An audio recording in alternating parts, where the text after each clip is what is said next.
And so for the last 10 years or so, I have been helping and now leading that organization in their efforts to promote sea turtle conservation and research and educational programs, primarily around the state of Florida, but and beyond. So it's a really nice organization that's been around a long time, and I'm very pleased to be part of that. And we can get into, I guess, more details as to the different programs we have as we go. But uh, suffice it to say, it's an organization that is able to raise funds through primarily a boat donation program that we offer. And from there, we can distribute the benefits or proceeds from that program back out into the sea turtle community. And then many of the divers here around the area know me because I started the Florida Hawksbill project back in 2004. And since then, myself and my team, many of you may know Anna Bennett, who has been an important part of the project over the years, is to essentially gather as much data as we can on the hawksbill populations that we're finding along Florida's coastline. So kind of intrigued me many years ago. We don't see hawksbills nesting on our beaches, which of course Florida is famous for the other species. But then it became apparent that nobody was asking any questions of those populations. So for the last 20 years, we've been diving and snorkeling all along Florida's coastline, all the way down through Key West and beyond to get a handle on what Florida means to the region's hawksbills, where they're from, what they do, and other kind of neat questions that we can ask of their populations and so on. So sometimes you'll hear about that turtle guy out there catching hawksbills on the reef. Well, that's myself and my team, and that's an ongoing project. So we expect to be back out there as much as we can this summer. So that kind of summarizes. I'll take a brief break here and answer any questions or provide any other info that you may need. Larry, you said you guys are seeing where the Hawksbills are from and what they're doing here. Can you answer that question within itself? Well, yeah, since it was apparent that the hawksbills that are residing on our reefs were not born in Florida because hawksbills don't nest or breed in Florida. The immediate question was, well, what beaches in the region, if it's not Florida, where were they coming from? So there are tools nowadays we can use with genetic fingerprinting to identify individuals by the general population in which they reside. So, for an example, not unlike human beings, different origins around the world have different genetic fingerprints. So, in our region, you can take a hawksbill turtle or a green turtle or any sea turtle you like, for that matter, and you can take a sample and you can try to match it to the source population because the hawksbill turtles that came from the island of Cuba have a different fingerprint than those that may have come from the Yucatan Peninsula of Mexico or Panama or St. Croix or wherever it is. So we were very intrigued to find that the majority of our hawksbills that we see here as young individuals are coming from the Yucatan Peninsula of Mexico, a fair number from Central America, some from as far out as the Virgin Islands and the Leewards, and more interestingly, just more recent information, even those as far away as the beaches on the east coast of Brazil. So kind of neat to think that those little turtles are born on those beaches. They make their way most likely because they're hawksbills through passive drifting and currents. They find their way here. They say, hey, this is a pretty nice looking reef. They spend a few years here till they become adults or of an age where they have an interest in reproducing. So then they use their sea turtle navigation system and return back to where it was that they themselves came from so they can continue the lineage. So, yep, that's how it works. Awesome. And Larry, we see a lot of hawksbills on our reef. And I know on Captain Curls we see one, and it's funny, we always call it Eric's favorite one because he's so good at spotting it and seeing it. It's always friendly with him. So are those tags they're seeing? Are those tags you guys are tagging them with, or is that a bigger source in the US? Could you talk about those tags that we see on those hawksbills? Right. So whenever we go out and we're able to capture a turtle, part of the process is to be able to identify it again in the future. So we place tags that are a metallic silver tag that goes on the trailing edge of each front flipper. And those have a series of, there's 3 letters and 3 numbers, and those are associated with that turtle only. And then we also place the microchip in the soft tissue of the shoulder or the flipper, which are the same thing as people use nowadays to identify pets.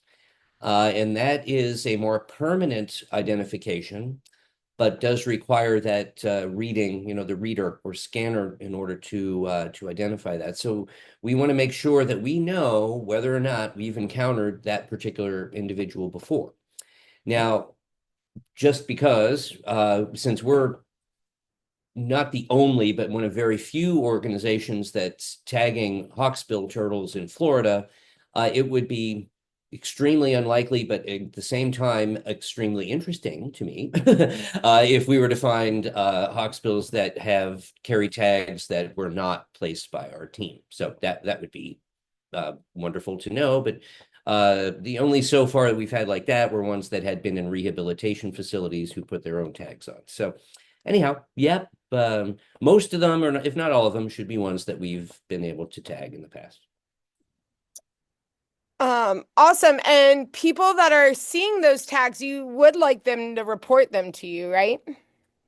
Well, within limits. Remember that it is not worth it for you to go swim up to that animal and bother it to get the tag numbers because the tag numbers are small, they're hard to see. You have to be very close to the animal. So unless there is an opportunity to passively gather that number, of course, that's great. But no, we do not encourage people to chase turtles down to get a number for me. Absolutely. I don't encourage that either. Or a picture, you guys. Mhm. Um, That being said, the Hawksbills, they do, they a lot of times don't run away and kind of sit in their spot on the reef. Would you say that, you would say they do that just from researching them? And how would you say they kind of act different than the loggerheads, or any other type of turtles kind of here? Because I find that they don't run away like the loggerheads. They're kind of more content where they are. Is that like something in defense, or what is your take on that? So that's a good question. We have to interpret data or behavior the best we can. They are comparatively complacent with scuba divers getting up close. One interpretation is that because they do tend to live in the same place or small area for a long period of time, that they may simply become accustomed to scuba divers. So perhaps they may have been a little bit more skittish upon their arrival, but after a certain period of time, they've kind of become desensitized, I guess we call it, to some degree. That is one explanation. Another is that comparatively, hawksbills don't have the same behaviors as other species. They do tend to utilize more of a sit still and camouflage type of posture than, for instance, green turtles that tend to be very fast and elusive. Um, they have sharp shells. They have thicker scutes on their shells, so they're by their natural history are well armored, and usually that's a trade-off. Sometimes between the old flight and flight, fight or flight sort of thing. So kind of like I use sometimes the comparison between the porcupine and the bunny rabbit. The porcupine doesn't have to run that fast; it just has to sit there and hold its ground versus the bunny rabbit, which is going to run fast, but also elicits that chase response. So we can wonder about things like that. Tough to say, but yes, they are their own species. They do their own thing compared to the others, as they all do. Mhm. And Larry, we are all turtle lovers here. What do you think some are the biggest risks to them in this area or maybe even areas that they're nesting? Are you finding risks in any of your research or are you more just tracking them? So did you say like risk to their overall, well, you mean like, Yeah, for their population. oh, well, well, those things are all very well known. That list goes on, right? So, Florida is a hot spot for sea turtles, you know. So, if there's anywhere you want to do something you can for them, this is sure the place to do it. You know, we have pretty much 90% of the entire Atlantic loggerhead population nests between here and Georgia. So, with the vast majority of those nests being in Florida. So, this state is critical to the very survival of the Atlantic loggerhead turtle. Green turtles are recovering. They're important parts of our ecosystems and the seagrass ecosystems and so on. But as we all know, they're very prone to the potentially viral disease that is known as the fibropapilloma that creates these really kind of shocking tumors that grow on these animals. It's pretty unpleasant disease. So, there's all kinds of issues these animals have, but at the same time, there's a virtual army of people here in Florida that are advocates and volunteers and others. I just got back from a conference for the Southeast Regional meeting, and there's over 400 people that went to this meeting to discuss sea turtle conservation and biology and all that. So certainly there's a tremendous interest and thankfully many people who are invested in their well-being. But perhaps this is a segue. Maybe you were getting at what's on the reef. Well, garbage and fishing line. So we have found that our hawksbills are directly impacted by discarded fishing line in particular. And so with the example of a turtle last year that we all went out and rescued and took to the turtle hospital there in Juneau, and they were able to uh, unfortunately amputate the flipper, but the turtle went back to the ocean, and that inspired us to initiate a reef cleanup event, which we all enjoyed last April, and we'll be doing again this April coming up. I'll reel it in for the reefs cleanup, so we can talk about that whenever we get a chance.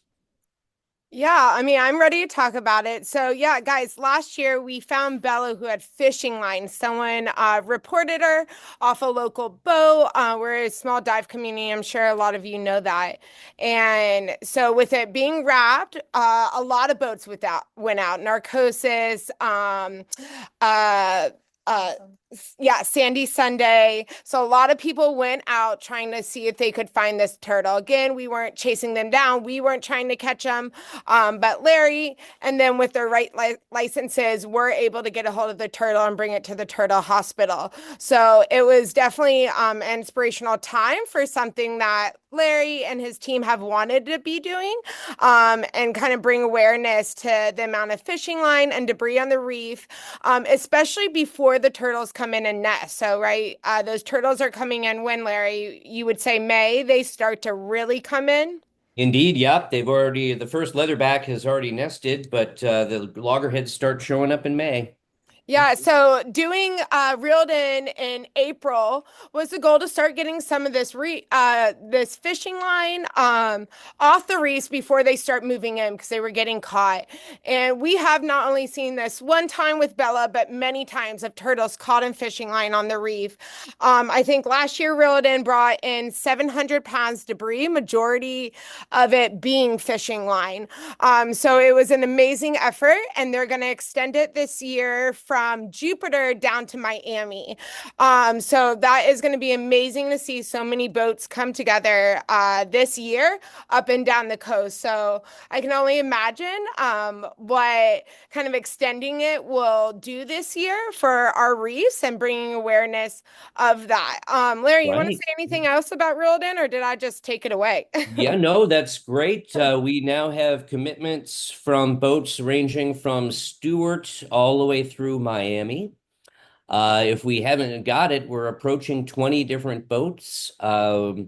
We have, gosh, that will accommodate 300 plus divers, right? So that's fantastic. We've got a number of organizations that are all going to help out to receive the various, debris. They will be sorted and recycled and disposed of, and that's a very important part of it.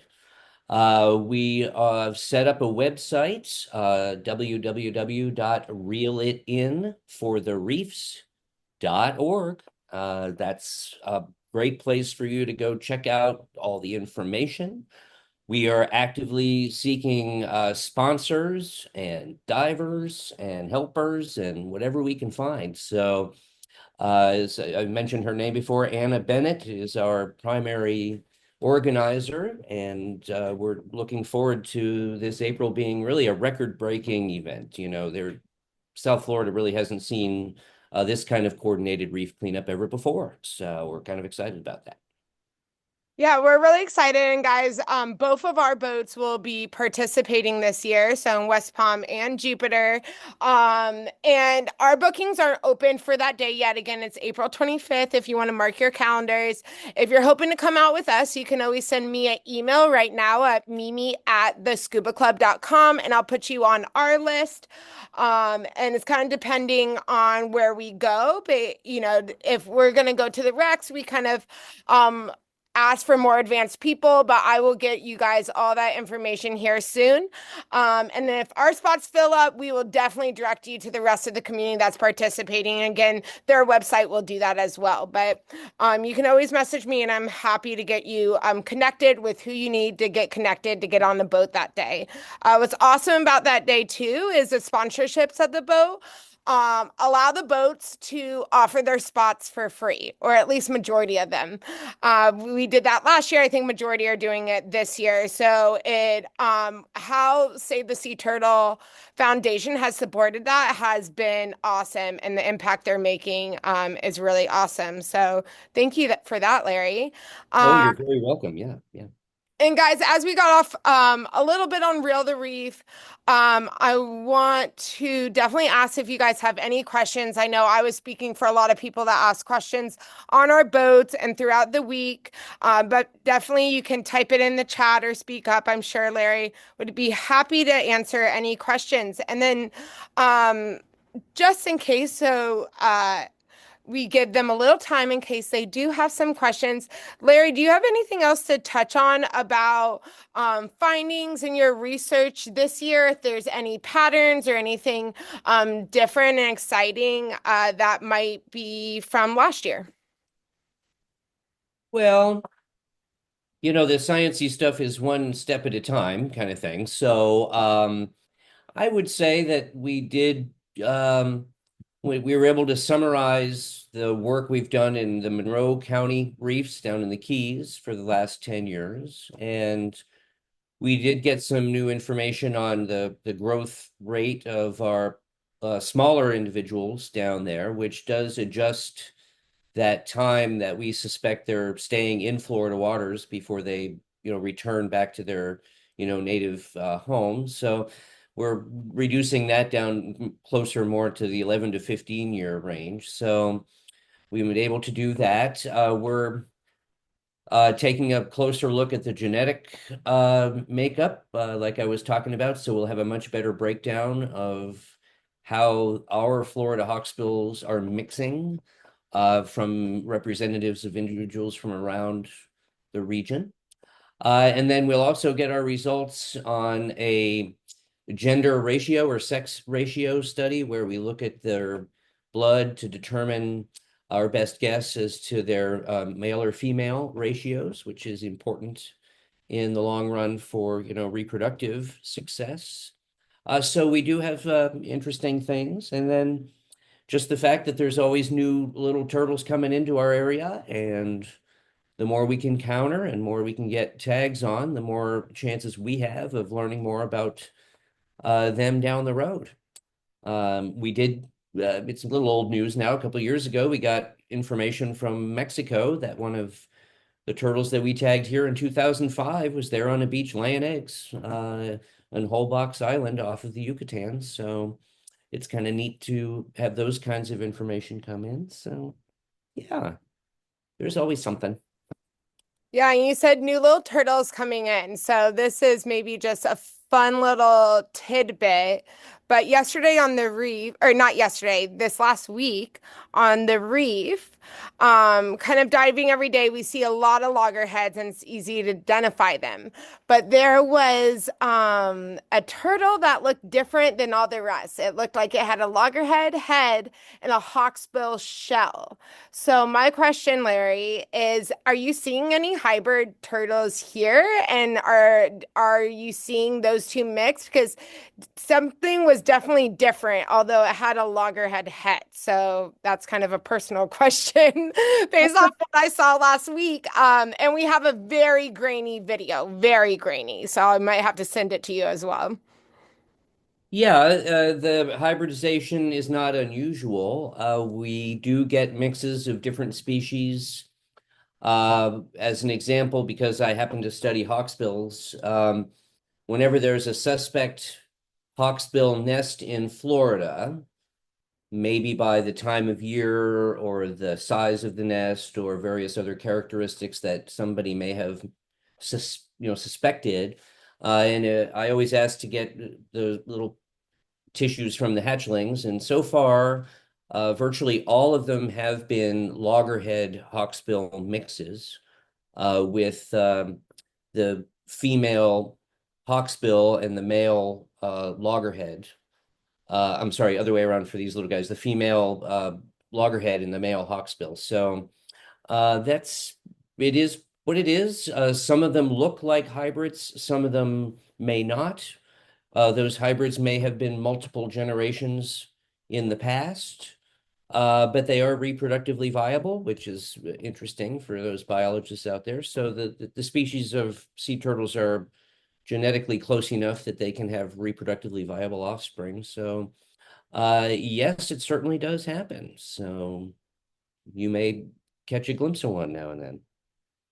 Oh, I like to think maybe I did, but I know to take it with also a grain of salt as I was flying by with the currents been little stronger this week. So there was no stopping and staring, but a little flyby. Uh, Yeah.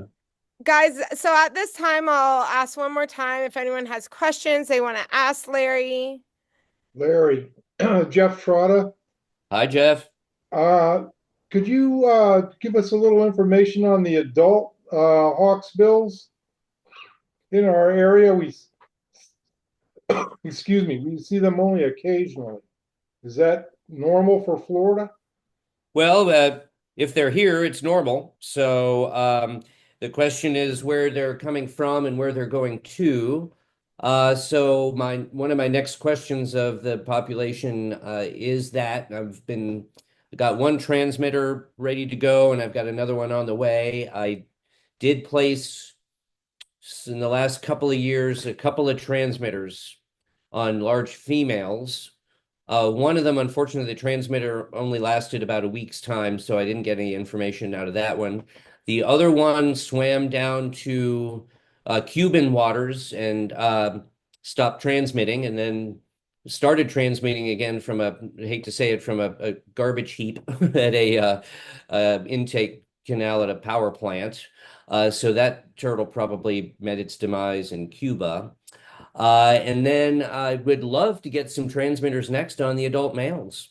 But that's a series of circumstances all have to fall into place for that to happen on any given day. But that's the plan. I would like to start doing that. So, yeah, they're reproductively active animals. And we know that all sea turtles go through reproductive migrations, so they are migrating from somewhere to somewhere, and uh, clearly that's why we end up with some loggerhead hawksbill mixes because those male hawksbills are coming through, and there are the female loggerheads. So yeah, that'll happen.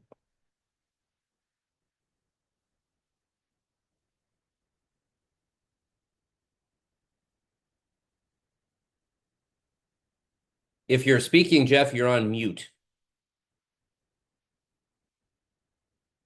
Maybe that's all Jeff had for us. Maybe, yeah. But thank you for I'm the back question. on, I think. Oh, there you go. Yeah, you were Okay, on mute. I turned it off so it wouldn't interfere Mhm. with it. Do any hawksbills nest along the Florida coast on the east side? Is it ever happen? Oh, yeah, it has happened. I believe there's one down in the Keys that's been nesting down there for a number of years. Oh, But the answer is no, it's just not a thing for them. That is not their, this is not a place for hawksbill nesting, nor does it appear to have been in the past. So there's no genetic fingerprint that has been found in any of these animals that are representative of Florida. So yeah, there's we there was one interestingly that the genetics came back. She was a full hawksbill nesting in Florida, but she swam all the way from the west coast of Africa. She was a West African haplotype. So, turtles do weird things, but Florida is not a reproductive area for hawksbills.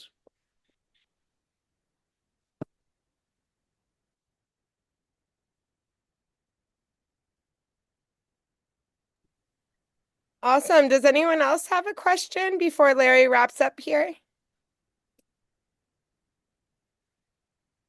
You're Okay, taking it easy on me, everybody, I I guess. know they're being very sweet to you, but it must mean we just said a lot of fun things. I have Uh, one other question. oh, sure. Yeah, Jeff. I've seen a few Kemp's Ridleys, Oh, good. Yes. and is there anybody I should report those to? Oh, no, no, it's an interesting thing, but not particularly noteworthy. It's not, for instance, like the sawfish and that sort of thing. So they Okay. also are largely moving through. The range of the Ridley goes from the Gulf of Mexico all the way up through New England. And so it isn't uncommon for them to be making their movements back and forth between those places along the coastline. And every now and then we get to see them. They're much more common, however, on the west coast of Florida, up in the Panhandle. They're more commonly seen for sure. Jeff, just so you know, I agree with that. I don't know if I was just diving more, but in the past, I've maybe seen one and I saw three this year. Now, if it was the same one or a different one, I'm not sure, but it was the most I've seen them. So I would have to align with you saying that too. Yeah, that's great to see them. They're again, it's just would be those happen to see you on the corner kind of thing.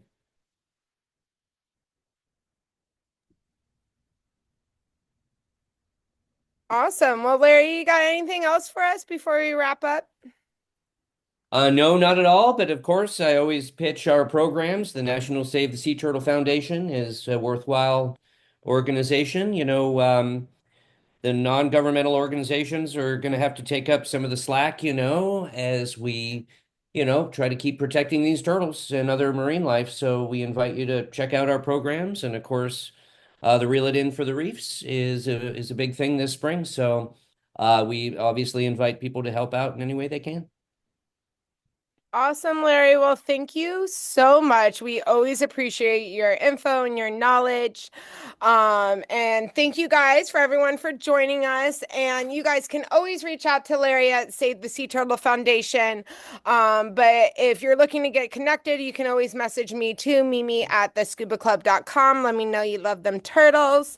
And I can also get you connected with Larry as well. Guys, just to get you excited, we're going to be moving into these next couple months. We're going to be starting our cleanup. So Reel It In is one of them, but we'll have a couple other on the schedule, Blue Heron Bridge cleanup. And then I'm going to say this very lightly as it is not secured yet, but we are looking at the beginning of April for our lionfish derby. If anyone is interested in saving the reef in that way by kind of starting to clean up those lionfish. But again, thank you so much, Larry, and hopefully we'll see you on the boat soon. All right. Thanks, you guys. Appreciate it.